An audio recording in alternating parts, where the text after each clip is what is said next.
প্রিয় দর্শক, chef Rommel আমাদের জন্য তৈরি করে দেখাবেন চিকেন পাকোড়া। চলুন তার উপকরণগুলো দেখে নেই।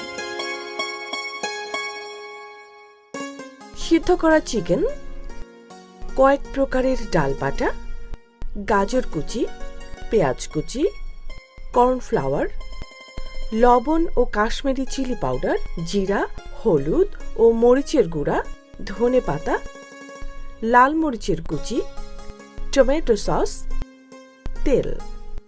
উপকরণগুলো দেখে নিলাম, এবার আমরা রান্নাতে চলে যাব।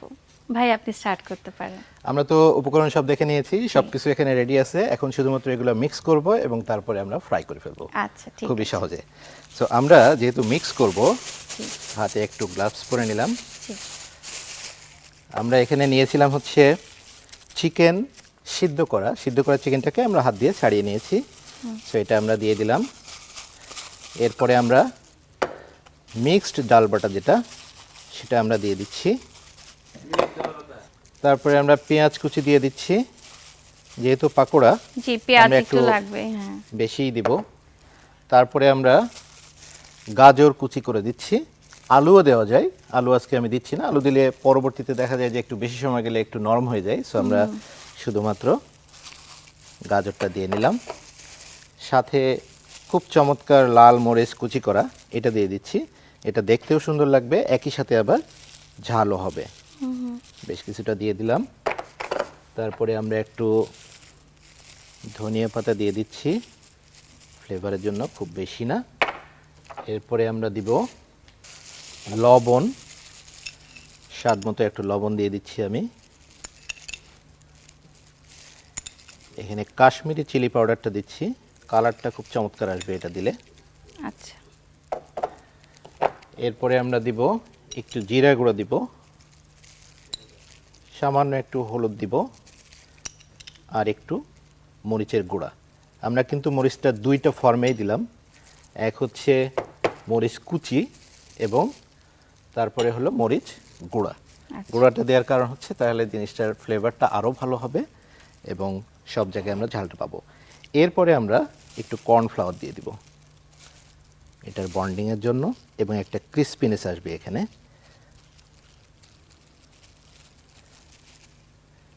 এবার আমরা এটাকে সরাসরি মাখায় নেব।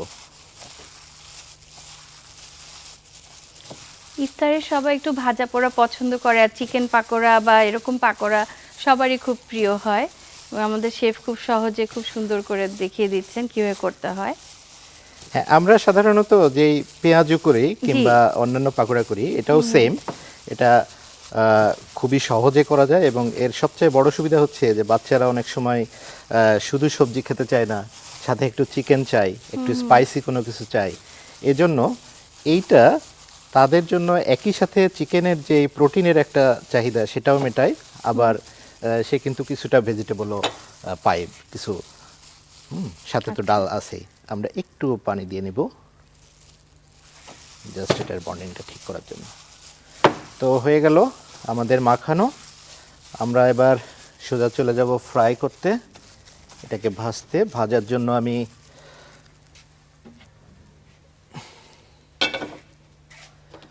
চুলা জ্বালায় দেই। এবার আমরা এখানে তেল দিয়ে নিব।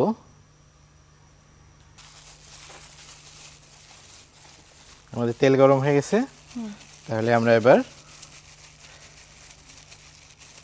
একটু চেপে আমরা জাস্ট এখানে দেই।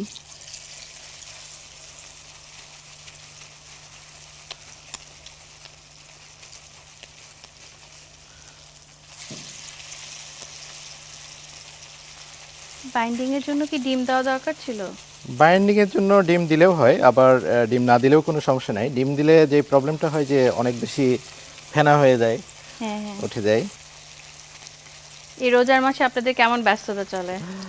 রোজার মাসে তো পুরো মাসই ব্যস্ততা থাকে, তবে আমাদের যেই কালচার, আমরা চেষ্টা করি বাসায় সবসময় কিছু ইফতার তৈরি করতে। তো দেখা যায় যে প্রথম 2-3 রোজা একটু সবাই চেষ্টা করে বাসায় নিজেদের মতো করে ইফতার তৈরি করতে, তারপরে আস্তে আস্তে রেস্টুরেন্ট কিংবা অন্যান্য যেসব ডাইন আউটগুলো আছে, হ্যাঁ, সেগুলো প্রথমে একটু ট্র্যাডিশনাল নিজেদের ফুডগুলো একটু খেতে ইচ্ছা traditional, করে, হ্যাঁ। তারপর আস্তে আস্তে অন্য কিছু ট্রাই করা। ট্রাই করা। আর শেষের দিকে এত ভাজাও খেতে চায় না, সবাই তখন একটু লাইট খেতে চায়। হ্যাঁ, কারণ রোজাতে সবাই ভাবে ওজন কমে যাবে, কিন্তু আসলে ওজন বেড়ে ওজন যায় বেড়ে দেখা যায়। যায়। আসলে পেঁয়াজু কিংবা পাকোড়া এই জাতীয় ইফতারের আইটেম করে না এরকম ফ্যামিলি আমার মনে হয় বাংলাদেশে নেই। হ্যাঁ, সবাই করে। সেটাই, সবারই খুব প্রিয় একটা ইফতার, সবারই মানে খুব একটু প্রিয়। পেঁয়াজু পাকোড়া থাকবে, থাকবে। না হলে তো ইফতারটা ইফতার মনে হয় না। আমরা এগুলো যতই সবাই বলি না পছন্দ কেন করে। যে তেলে ভাজা খাবো না, কিন্তু আসলে রমজানে একটু তেলে ভাজা না খেলে একেবারেই হয় না। হ্যাঁ, আমরা প্রথম দিকে যেগুলো দিয়েছিলাম সেগুলো অলরেডি হয়ে গেছে। জি জি।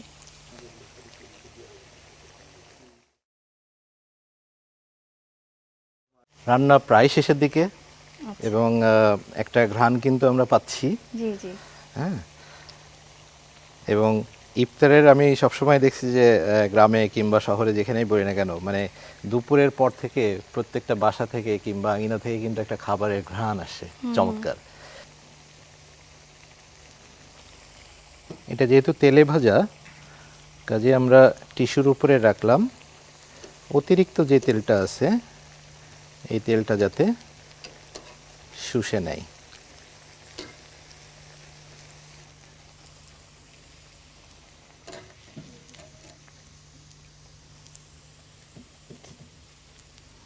আপু তাহলে আমরা সার্ভিং করি।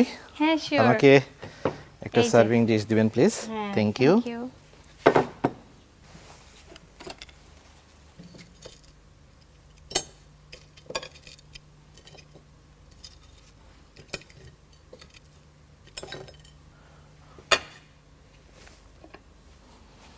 এটা আমরা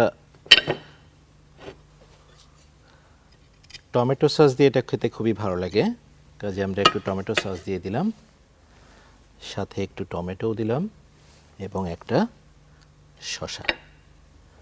ভেরি নাইস। তাহলে এই হয়ে গেল আমাদের চিকেন পাকোড়া, মচমচে সুস্বাদু থ্যাংক ইউ সো ইফতারের মাচ। জন্য। প্রিয় দর্শক, আপনারা দেখলেন মজাদার চিকেন পাকোড়া, আমার হাতেই আছে। ভাইয়া থ্যাংক ইউ সো মাচ, এত সুন্দর একটা মজাদার রেসিপি, যদিও খুব ট্র্যাডিশনাল, আমাদের সবার বাসায় হয়, কিন্তু আপনি অনেক নতুনত্বের মাধ্যমে এটা দেখালেন। আপনাকে অনেক ধন্যবাদ।